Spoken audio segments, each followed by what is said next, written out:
Мынакей бул Билим берүү жана илим министрлигине караштуу санат пансионаты. Санат пансионатынын жалпы аянты 11 гектарды ээлейт. Санат пансионаты мындан 2-3 жыл мурун гана оңдоп түзөөдөн өткөзүлүп, мындай колдонууга берилген, ага чейин каралбай да калган. Буга чейин мына ушундай барак үйлөр болгон бул аймактарда. Аларды болсо оңдоп түзөөдөн өткөзүп, азыркы тапта эс алуучулар эс алып жатат. Жакынкы келечекте мына дагы ушундай барак үйлөр бар. Ушулардын ордуна ушуларды сүрдүрүп, алардын ордуна заманбап имараттарды куруп, 1000 эс алуучуга чейин кабыл алуу мүмкүнчүлүгүнө ээ болот. Билим берүү жана илим министрлигине караштуу санат пансионаты убагында каралбай калган. Анын бир канча себеби да бар. Негизгиси бул пансионатты атайлап банкроттук чекке кептеп, анын аймагына жеке менчик эс алуу борборлорун куруу болгон. Бирок 2-3 жыл мурун бул мекемени мамлекет өз карамагына алып, билим берүү жана илим министрлигине өткөрүп берген. Учурда пансионат 171 орунга эсептелген. Бул жерге жыл сайын өлкөнүн 4 бурчунан педагогдор эс алып кете алышат. Ал үчүн жарым люкс жана стандарттык номерлер каралган. Ар бир номердин өзүнүн санжылдары бар. Көрүп коюңуз. Ысык суу шарты менен биякта душевой. Бул эми 3 орундукта эсептелинет. Мисалы үчүн ата-энеси, баласы болуп үй бүлөлөр келсе жатышат. Кичинекей холодильнигибиз бар, шкафтарыбыз бар, ушундай чайнек дегендей мындайлар бар берилет адамдарга. Бүтүк, сушилка дегендей. Эс алуучу жайга педагогдор мугалимдердин профсоюздук комитети аркылуу келишет. Бул жерде 3 мал тамактануу каралган. Жаңы курулган ашкана 200 адамга эсептелген. Белгилей кетсек, 11 гектар аймакта жайгашкан пансионатта жалпысынан 11 коттедж жайгашып, анын 8-өндө реконструкция иштери жүргүзүлүп, жаңы административдик имарат салынган. Бул биздин көлүбүз. Мына картаны түшүнүп атасыздар, э? Бул жол менен келдиңиз да. Бул жерге кирип атабыз. Биз турган корпус мына бул жерде биз сүйлөшүп турабыз.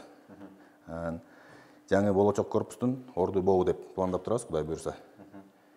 Президентибиз убада бергендей 1000 кишилик корпуста отат. Анан 1000 киши бир моментте кабыл алгыдай бир этажын ушундай кылып салсак, анан люкс, полулюкс, чет өлкөдөн келген коноктор болобу, бир жана VIP коноктор болобу дегендей, ошолорго да ылайыктап, бул жерде 11 гектар жерибиз бар. Анан монун баары биздики. Ошол жерге да бул жерде зеленкабызга жанагындай коттеджный городок салсак болот. Толук мүмкүнчүлүк бар.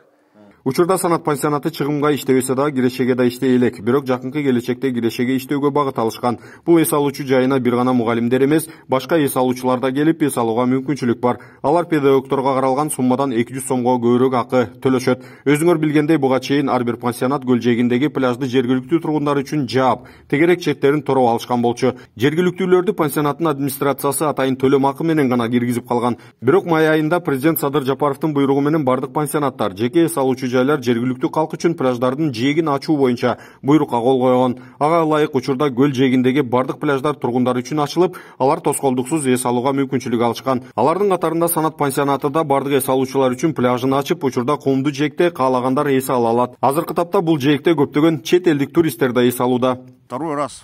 В пандемию не ездили пока. Нельзя было. Так второй раз приехали уже сюда отдыхать. Ну, погодные условия чуть-чуть какие-то планы меняют, да? Ничего страшного. Мы привыкшие к холоду. Нам все равно. А Омск, получается, это же Сибирь, да? Ну, конечно. А так все равно солнышко греет, загораем. А песок какой здесь? А песок вообще хороший. И пляж хороший здесь. Песок. Для детей все хорошо. Казахстандан келдим, Алматы шахарынан. Ана кісі Қарағанды шахарынан келді, мына кісі Семейден келіп отыр. Бізге ұнап отыр. Мен 5 Мойнақтан келдім. Мына кісі 5 Мойнақтан Мен 5 Мойнақтан келдім жаным. Жасы 76-да. 76-дамын. Өте жақсы, қуаныштымыз, өте табиғаты жақсы екен. Мына демалып, рақаттанып жатырмыз. Өте жақсы жаным. Жылда келіп тұруға уәде береміз мындай жақсылыққа. Учурда аталган пансионатта Ош мамлекеттик университетинин коллективинин жоон тобу да эс алууда.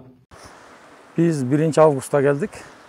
Ош мамлекеттик университетинен bir группа 26 адам келдик. Мына бүгүн 4 күн болду. Бүгүн алды кете баштады. Жакшы эс алдык. Ошо 3-4 күндүн ичинде эс алып атабыз. Кайра келип атышат биздин коллегалар, семьясы менен келгендер бар. Бул жердин шарты мага жакты. Мен ошо 3 күн, 4 күн дем аладым деп келдим эле. Бирок жетисине чейин дагы калдым. Көпчүлүккө маалым болгондой, көл жээгиндеги эс алуучу жай пансионаттардын басымдуу бөлүгүнүн канализациялык системасы талапка жооп бербейт. Айтсак, алар көбүн эсе саркынды суулар өтүүчү түтүктөрдү түз эле көл жээгине чыгарып, экологияга эбегейсиз зыян келтирип келишет. Санат пансионатында ушундай атайын бир жабдык орнотулган. Бул канализациялык саркынды сууларды тазалоочу жабдыктар. Өзүңөр билгендей, азыркы тапта Ысык көлдүн жээгиндеги пансионаттар, эс алуучу жайлар саркынды сууларын түз эле көлгө куюп, көлдү булгап келишет. Ал эми бул жерде такыр башкача көрүнүш. Бул жерден саркынды суулар келет дагы, бул жерден фильтрленет, тазаланат. Тазалангандан кийин түтүк аркылуу кетет дагы. Ушул 11 гектарда жайгашкан жашылча жана бактарактарга сугат суу катары колдонулат. Аталган пансионатта баары ойдогудай дегенден алыспыз. Албетте кемчиликтер бар, бирок аларды жакынкы келечекте жоюуга аракеттер көрүлүүдө. Ошондой эле пансионаттын тегерегиндеги канча бир сотык жерди академик Айдар Алиев деген адам менчиктеп, кызыл китеп алып алгандыгын да эшиттик. Бирок ошол эле учурда жашыл зонадагы аймакты жеке менчикке өткөрүү боюнча тыюу салган президенттин буйругу да бар. Андай буйрукка тээ алыскы 90-жылдардын аягында Аскар Акаев кол койгон. Бирок ага карабай 2007 жылдары Айдар Алиев аттуу академик аны буйта өткөн.